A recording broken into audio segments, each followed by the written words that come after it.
Betsy here for the American Intelligence Media. We have just released a report, Facebook Insider Confesses All. It's on our main website at aimfortruth.org. However, many of you who don't speak English or read English ask that I read the article, and that's what I'm going to do right now. Actually, I'm going to read the letter that we received from a Facebook insider.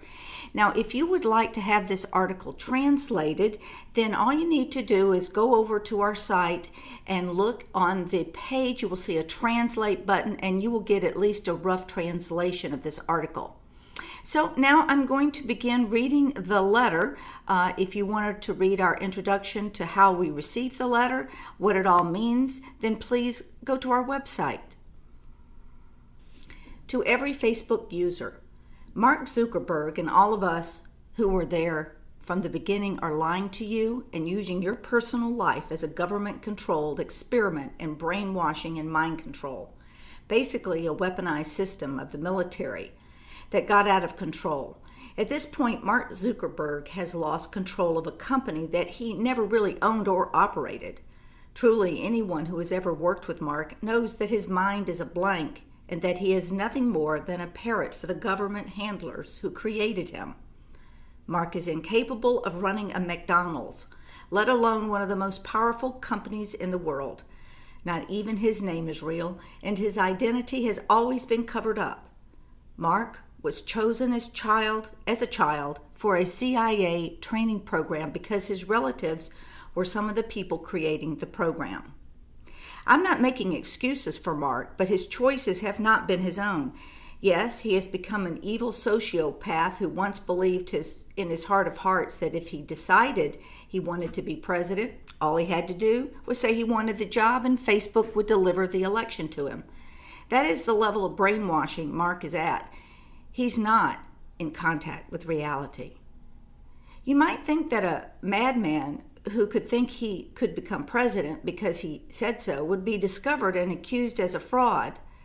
Well, that has happened repeatedly with the other 3 teams that were working at Harvard under Harvard President Larry Summers to create what DARPA and In-Q-Tel wanted the most, a cyber weapon that could control the minds of anyone that could be lured into it. Facebook was always a military weapon, just like Eric Schmidt's Google, which was incubated in the same fashion that Facebook was. Mark was a patsy, but a ruthless, heartless, cold-blooded, non-human patsy. He became this way through the brainwashing he received in his high school years by a DARPA program called TIA that needed a boy genius to be the front man. This scam would make Mark into a global model of the young, cool, irreverent computer geniuses that rule the world and lead everyone to a cyber god of artificial intelligence. Mark was just an unwitting puppet at first. I felt sorry for him. I remember when I first became roommates with Mark in our sophomore year at Harvard. We were in Kirkland House on JFK Street and had to endure Dustin and Andrew. Mark hated them because they prevented us from sleeping together, even though we were in the same room. It was frustrating and kept our relationship secret. Little did I know that the thing that drew me to Mark, a certain openness for listening to anyone, also made him extremely promiscuous with other sexes. Mark had no morals, conscience or shame. He also chased women on Craigslist and would sometimes just disappear to rendezvous with them. He was like a blank slate that simply echoes whatever was happening in his environment. I loved and hated this aspect of his personality, but later found out that he and his brother and cousin were all the same way due to the brainwashing programs they were subjected to during high school. If certain people spoke to Mark in person or on the phone, he would drop everything and do whatever they told him to do. Certain people had more power and effect over him. I eventually found out, from Mark breaking down and crying, that the brainwashing was permanent and was all part of the position these people had promised to create for Mark. He didn't even know what the position was or entailed. But one thing Mark was sure of, he was only placed at Harvard for a while, until his position became available to him. Mark was certain that this promise of a position included a great deal of money and power, aphrodisiacs to an incurable narcissist. I must admit that I came under the power of Mark's surety that he didn't need Harvard, a degree, or good grades. Mark eventually dropped out of Harvard at the end of our sophomore year and became filthy rich and more powerful than he could have imagined. I also admit that I rode on Mark's success to become quite wealthy myself. All 4 of the members of the club Mark eventually named the Fellowship became wealthy by no means of our own. We simply knew Mark's secrets. You see, Mark could never be faithful to anyone, but he loved men more than women. He actually used to hate all women. Mark cheated and wanted to bring the new boy home to me to join in. I was never into it like Mark was. He was abusive but would never admit it, especially to young boys. Eventually, there were 3 of us that remained lovers with Mark. Mark always had panic attacks and would break down frequently due to the brainwashing. He would cry about his mother and the torture she let them do to him. At those times, Mark's mouth ran on open, and he would tell his bed partners about all the pain and horrible plans these evil people did to him. Early on, his doubts and fears almost consumed him at night, and he could hardly sleep due to nightmares. Once Mark became filthy rich, he simply used drugs to mask these fears. But if you get him upset by asking about the creation of Facebook, Mark will freak out and have a panic attack because he always messes up the story and looks like an idiot.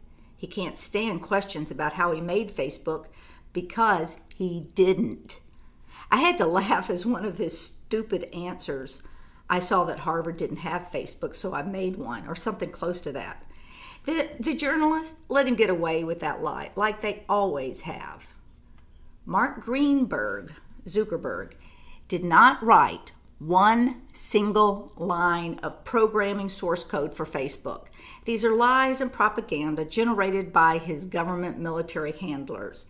Everyone knows that the Winklevoss twins, Aaron and Cameron, won a $65 million lawsuit settlement against Mark because they knew that their little Harvard Connection HC piece was just adjunct code attached to the original stolen source code, which was given to Mark by Professor James Chandler and IBM.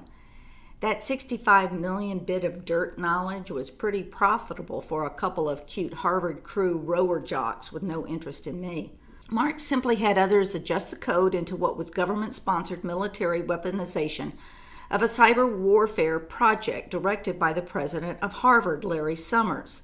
Even Summers himself had his own budding student and staff directory being developed by the Harvard computer staff called Facebook. Mark didn't even create the name. The Winklevoss twins had developed their own version in the competition for the government contract, HC, that they had changed to ConnectU. Aaron Greenspan was developing House System, and Paul Siglia was working with Mark to modify his StreetFacts software into a Facebook too. Mark developed nothing. Absolutely nothing. Even the famous hacking of the Harvard systems was not done by Mark himself. Mark was the middleman for those who were the overseers of the big project, as it was called. From the president of Harvard to the PayPal Mafia, National Venture Capital Association, In-Q-Tel, DARPA, NASA, CIA, DIA, to the worst patent thieves in America, James Chandler, Hillary Clinton, David Kapos, Robert Mueller, and the rest of the big tech group.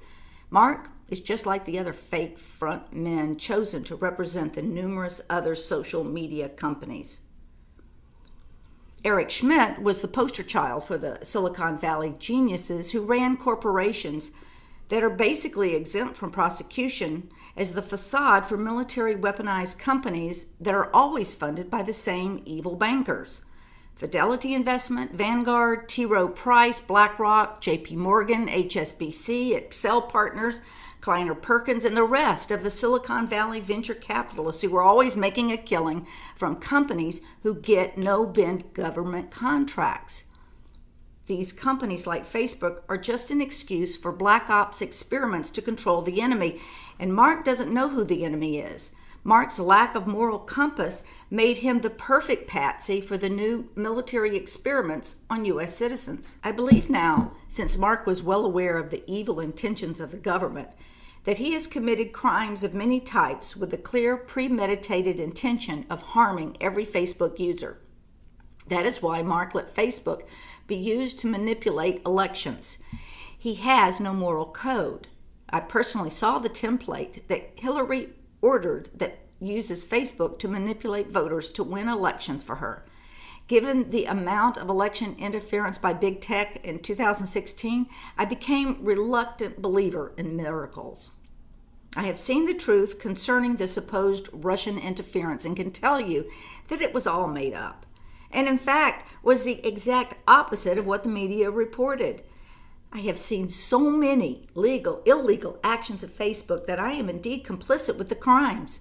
That is one of the reasons I must remain anonymous. But I assure you, if I testified, Mark and I would be locked up along with the other members of the fellowship, as well as many, many other Facebook employees.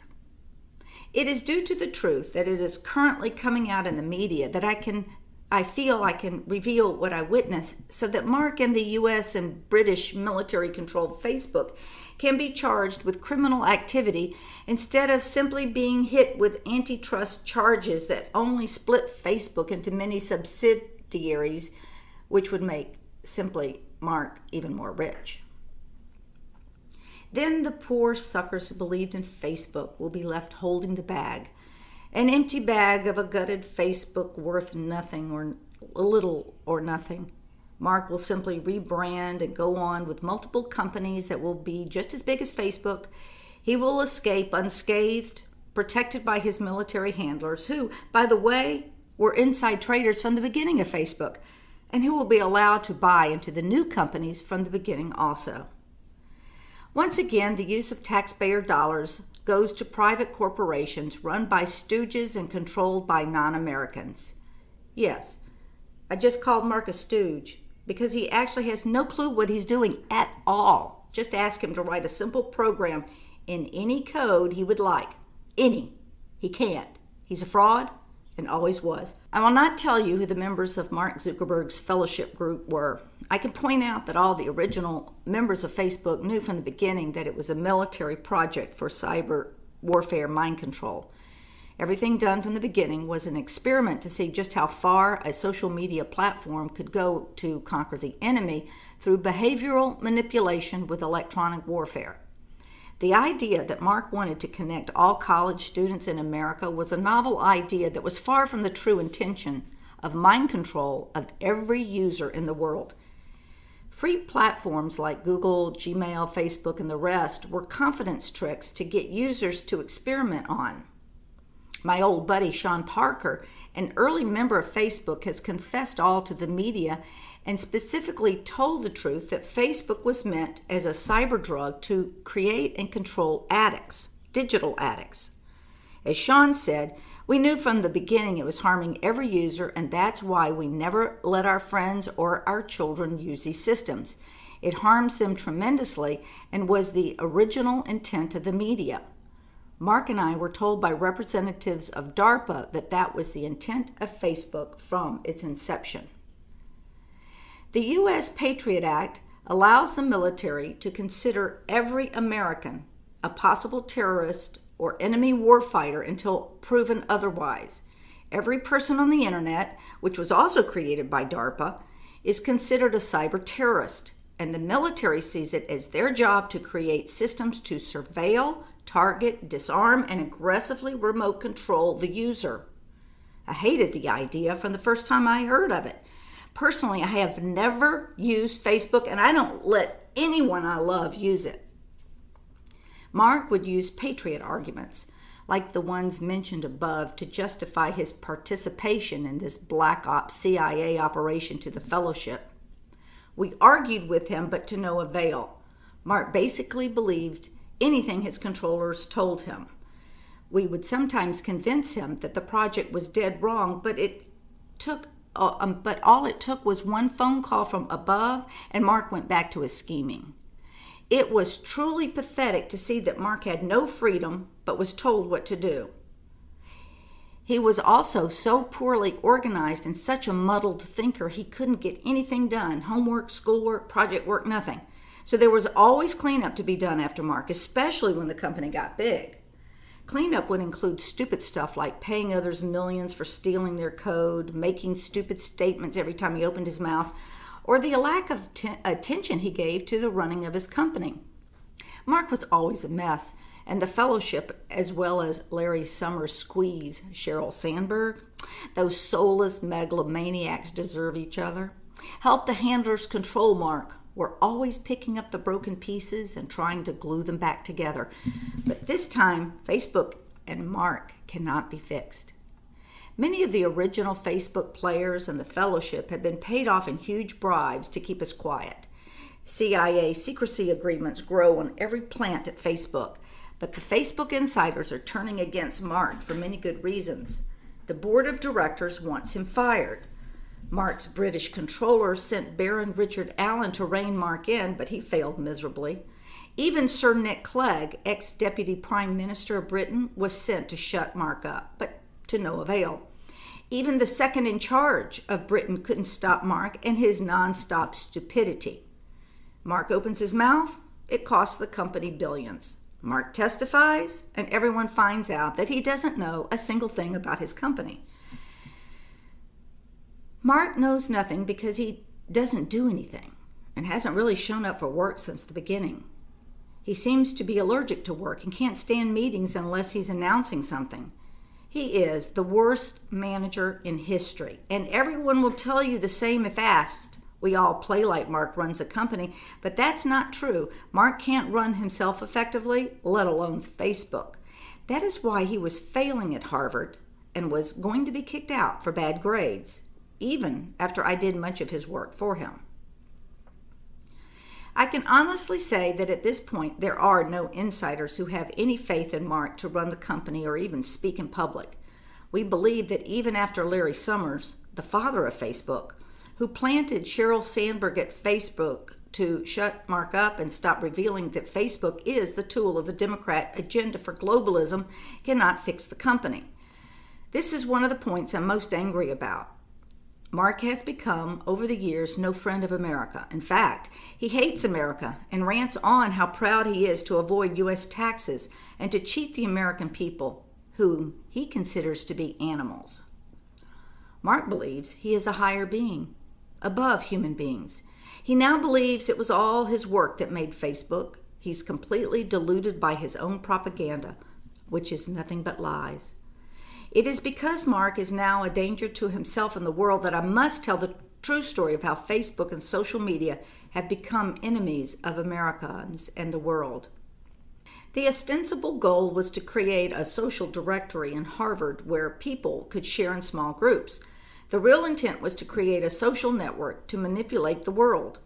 Mark liked the idea but was too lazy to do anything about it.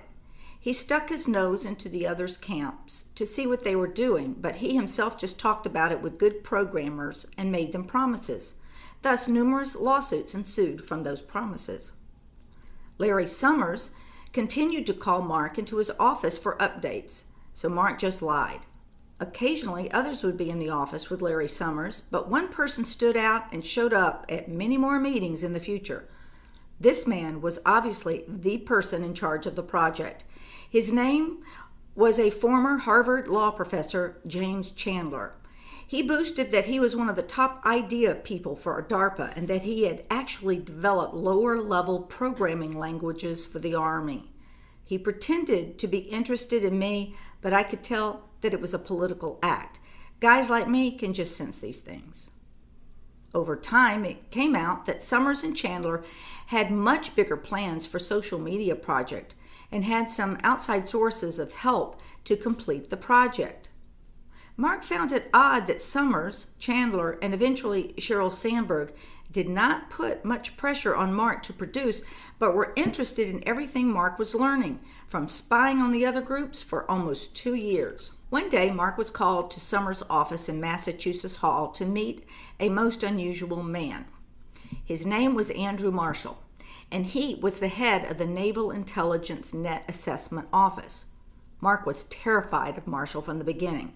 Marshall had Mark sign a government secrecy agreement and other security agreements before he told Mark the ultimate military nature of what the Harvard Facebook project entailed. Mark and Harvard were simply being used as an incubation think tank, as a cover for a military project that needed a corporate face. Professor Chandler said he had discovered the source code that would accomplish the seemingly impossible task of making social directory scalable to billions of people.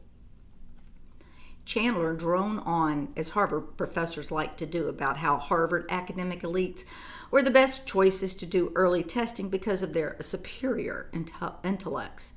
He explained that this scalability dilemma was not being solved by the military's usual Microsoft, IBM, and Oracle go-to military intelligence suppliers for reasons that were above my head. He said that they had found a company who had solved the problem, but was not willing to be used by the military as black ops project against Americans and the rest of the world. Chandler and Summers had selected Mark as their frontman to lie and claim he had written the source code for scalability. Chandler explained that the government had seized the source code from an inventor and his company for use in the DARPA Harvard Facebook project. He explained in very flowery intellectual property theft language that Mark may get sued by the inventor, but that DARPA would shield him. Mark told him he was willing to take that chance.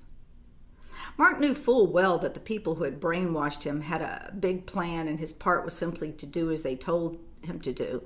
But now Mark was getting scared because James Chandler was a member of the president's national security team, a top national security and patent lawyer, and a truly mean, ugly, and frightening black man who could easily turn on you like a pit bull.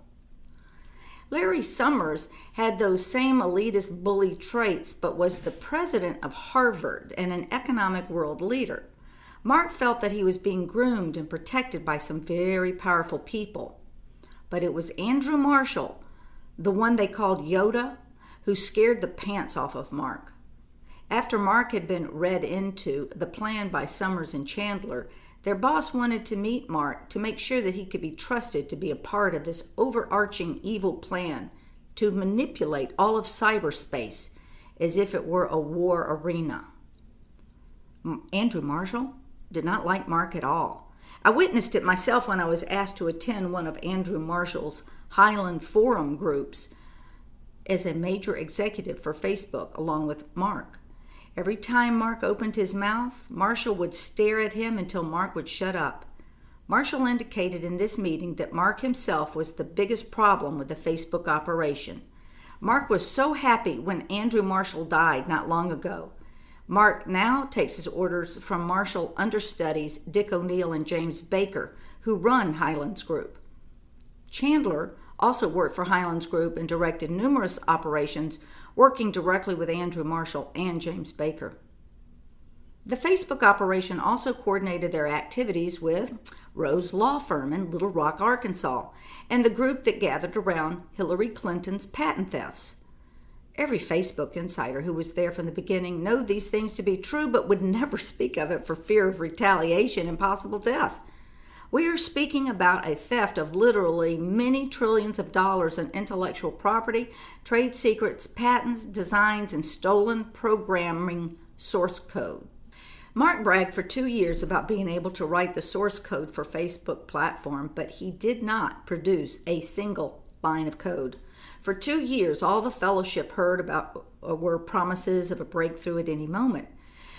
We heard one excuse right after the other. We learned later it was because the inventor had run into some R&D roadblocks that needed sorted out first. Mark continued to spy on the other groups working on the Harvard Facebook student and staff directories, made by many promises to everyone involved, but did not follow through. Mark kept promising he was going to just sit down and write the code as if it was no big deal. His meetings with Summers, Chandler, Marshall, and others continued, and Mark always came back encouraged. Then one day, Mark got terribly excited about hacking a fellow student at Harvard because he had some part of the Facebook program. The particular student was an upperclassman named Max McKibben, who lived next door in Winthrop House, literally 100 feet from our Kirkland house front door. Mark got the best hacker to come to our room and use a special school computer to hack into McKibben's personal Harvard email account to steal several white papers on an invention just like the one Chandler had described. This white paper described exactly what Mark had been talking about for 2 years, and now a Harvard student had a full description of a program that could do the same thing. It was on October 28, 2003 that Mark returned from Summers' office and announced, "Let the hacking begin." That hacking stole the white paper that had been sent to the son of Michael McKibben, the owner of Leader Technologies and the real inventor of scalable social media. Michael had sent his son Max the white papers written to describe the new invention. When Mark learned that Chandler was Michael's patent attorney, the theft finally put a name to the target Chandler had talked about in vague terms. Chandler had requested that Michael write up a detailed explanation of the system and how it worked. Once Mark showed the stolen white papers to Chandler, Chandler confessed he already had a complete evaluation copy of the source code as Michael's patent attorney, that he was using a spy tactic called strategic deception in pretending to help Michael and Leader Technologies file patents while he was secretly providing Michael's invention code to DARPA's IBM Eclipse Foundation cyber warfare partners. And a note to people, this isn't in the text, if you go to the site, we do have a copy of Mark Zuckerberg's emails back and forth talking about the hacking begins, but that is posted on our site if you want to grab it. Those are in PDF form. So let me continue reading the letter from this insider. Chandler had requested that Michael write up a detailed explanation to the system and how it worked. Once Mark showed the stolen white papers to Chandler, Chandler confessed that he was already given a complete evaluation copy. Chandler told Mark that IBM Eclipse was preparing Michael's program as they spoke to give to Mark for the Facebook launch at EclipseCon 04 in San Francisco right after the Harvard January reading period. He said the plan was to transfer all of the NSA's LifeLog data as soon as possible to the Facebook platform as well. He also told Mark that he would be moving to Silicon Valley after the term was over, and that the next phase of the plan for him would happen in California. Dustin and I went with him that summer, but I decided to return to Boston and graduate. That was a sad separation. I was not happy he got rid of his Craigslist girls. The few that I actually saw looked like sad street urchins. Chandler had not seen Michael's white papers yet and was eager to have them. Mark sent him the hacked copies. Chandler said, with the inventor's first ever public write-up and the source code, the Highlands Group and the IBM Eclipse Foundation now had what they needed to prepare the platform for Mark to launch the Facebook, later shortened to Facebook, at EclipseCon 04 in February. I now realize that Chandler took the stolen source code from Michael McKibben and Leader Technologies and gave it to the IBM Eclipse Foundation, who turned around and gave it as open source, the most lucrative intellectual property in history, to all the social media giants as open source without charging a penny. What I'm telling you now is a composite understanding of what I knew early on in the fellowship group of Mark Zuckerberg, and what I have learned up to this time as a core insider of Facebook to this very day. It is not only Mark who needs to pay for his crimes, but many others also. IBM Eclipse Foundation plays like they are moral, honest, and philanthropically give away intellectual property to other companies who essentially became monopolies with the stolen programming source code. This is laughable, and I told Mark, when he was being told this information by his handlers, that the plan would never work because anyone can see through such stupidity. But to this day, besides Facebook insiders and the Facebook group, no one has ever told me that they suspect the IBM Eclipse Foundation or the Highlands Forum are corrupt. You see, the bigger the lie, the easier it is to get people to believe it. Mark Zuckerberg, did not create Facebook. Facebook is a governmental monopoly doing the most advanced virtual behavior modification on the planet with stolen and modified patents, intellectual property, and trade secrets from inventors who were not remunerated for their inventions. I personally knew this, even when it was happening. I felt sick the whole time, and this led to many arguments between me and Mark. The other members of the fellowship felt the same way I did. Eventually, Mark had to buy all of us off with large sums of money over the years. We have not spoken up before now, but I personally cannot hold my silence any longer. I must speak out openly about the criminal surveillance Mark does through Facebook because it gets worse every day. Mark's handlers tell him to allow more surveillance, even though security breaches, selling customer data, allowing for spying by the CIA, NSA, DIA, GCHQ, MI6, Five Eyes, lying to Congress, meddling in elections, allowing everyone access to Facebook data, censoring conservatives, being a platform for the Democrat Party, and many other charges have been brought against Facebook in other countries in America. Mark will not listen to me or anyone else about stopping the insanity. I believe he's unstable and not fit to run Facebook. When I saw the $1.5 billion from George Soros and the Atlantic Council bringing in the AI system, some built by the Cambridge Digital Forensic Research Laboratory, used in Europe to stop free speech, I had had enough. It was then that I knew Mark was truly being used by evil forces and that even he couldn't stop it. He seemed to have a death wish to destroy Facebook and reveal some of its evil intent. This was ruining the company I'm trying to help run. There was no other avenues that I could take the company down that would deter Mark from the total destruction of Facebook. Mark had been told to win the country for Hillary or kill the company trying.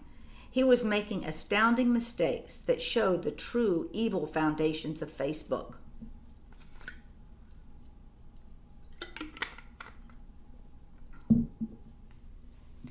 Our secrets were gushing out like blood from a slaughtered pig.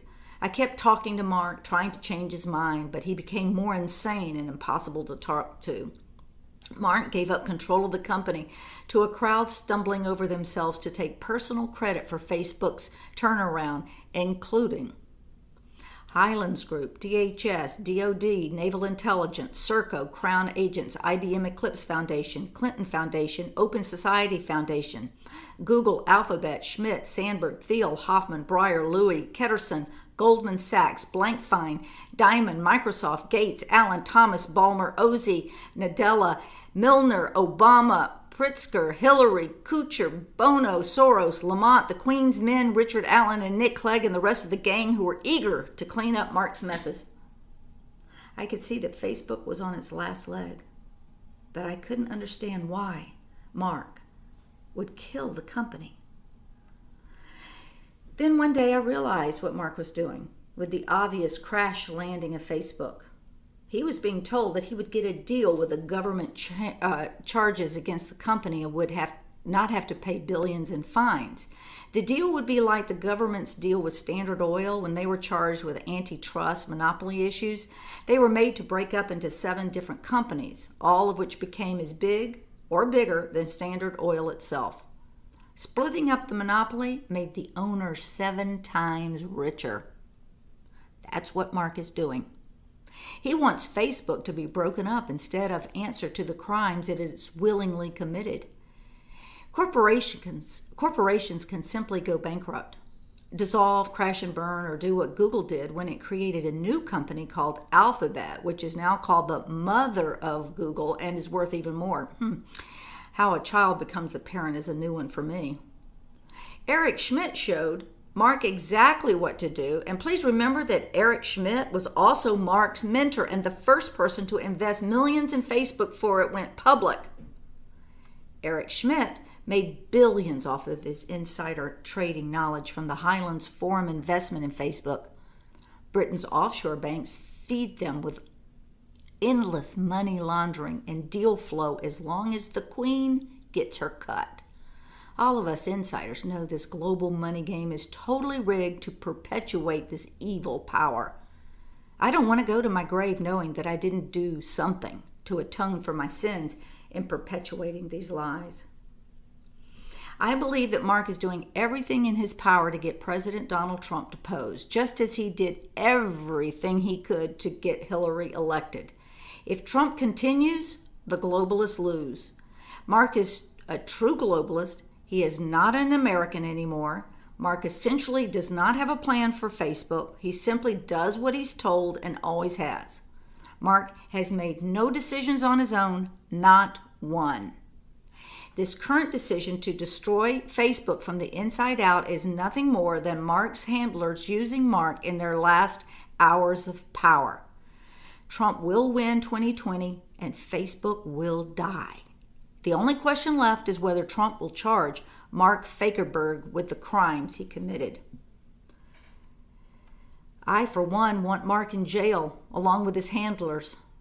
I have personally been threatened and intimidated by these big tech monsters since I met Mark Greenberg, a person who truly does not know his own name and who he is, and yet is one of the richest people on earth. Mark did not earn nor deserve a single penny he has been given. Mark is a cardboard cutout who has lost his way and is completely delusional at this point. As a Facebook insider, I demand Mark be fired and all assets taken from him due to his nonstop lying to stockholders and Facebook users.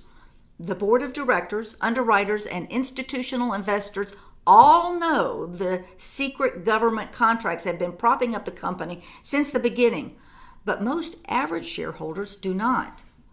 It is a government-owned and operated military psyops weapon that has gotten out of control and been used for treasonous purposes and for seditious actions against the American people. After she got sick of the lies, Mark's former speechwriter, Catherine Lose, described in her 2004 book, The Boy Kings, that Facebook has stolen personal data and sold it, created a dark profile on every user and sold it to everyone who would pay the price, created secret files of compromising photos, allowed all government agencies to access all user data, breached every user agreement, lied continuously to all users, built in backdoors and zero-day programs for the military and many other unethical, immoral, and illegal activities. Did Mark Greenberg willingly and with intent allow these criminal activities to go unchecked on Facebook? You bet he did. And he's still doing it. And it's getting worse every day. Like other Facebook insiders, I want no part of this squelching of free speech or illegal surveillance activities or the purposeful experimentation on users to develop new and better means to electronically control, manipulate, and imprison people. I have stood against Mark's immoral and evil actions since our freshman year at Harvard.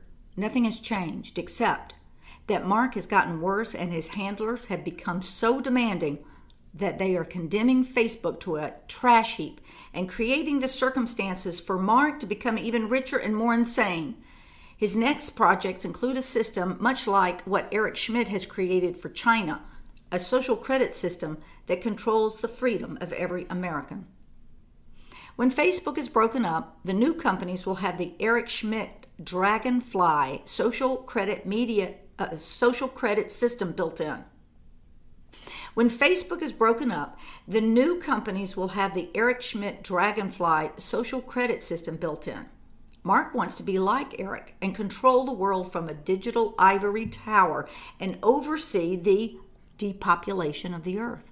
These maniacs believe they are above the human race and are actually higher beings sent to earth to control the masses. From my experience, these attitudes are extremely prevalent with Silicon Valley tech giants, and they make me sick. The time has come to simply end the fake social media experiments and call them government black ops projects. I personally know most of the cyber tech lords and can testify that they do not possess the tech skills they claim they founded their companies. They are simply tech thieves, like Mark Zuckerberg, who needs to pay back those they stole from and be put in jail for their crimes. I personally am willing to testify without immunity and suffer whatever the consequences I deserve for knowing these things and never bringing them forward until now. I know that the corruption is so great in Washington, D.C., that I would not stand a chance of bringing forth this information without being squelched, killed, or silenced, like I have seen done to others. I suggest that the new Attorney General simply read this letter, investigate, and then ask Mark Greensburg to program a single line of coherent code. When he cannot, lock him up.